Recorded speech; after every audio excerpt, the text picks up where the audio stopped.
संतोष देशमुख जे हत्याकांड झालं संपूर्ण राज्यातून धनंजय मुंडे यांच्या राजीनाम्याची मागणी आहे, परंतु अजून त्यावर सखोल असा निर्णय खरं मी काल सुरेश दसांचंही स्टेटमेंट तुमच्या चॅनलवर पाहिलं.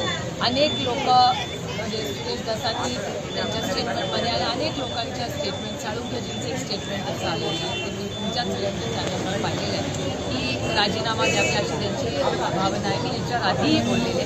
मला असं वाटतं सरकारने संवेदनशीलपणे या सगळ्याचा विचार करावा. मला अजूनही तो दिवस आठवत आहे जेव्हा अशोक चव्हाणांवर आरोप झाले. नैतिकता बघून काँग्रेस पक्षाने आणि अशोक चव्हाणांनी तेव्हा राजीनामा दिला होता.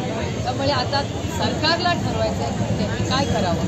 पण तुमच्या सगळ्या चॅनलवर गेले 18-20 दिवस रोज हेडलाईन येते आणि ही भावना आणि त्या कुटुंबाचे अश्रू, त्या मुलीचं भाषण आणि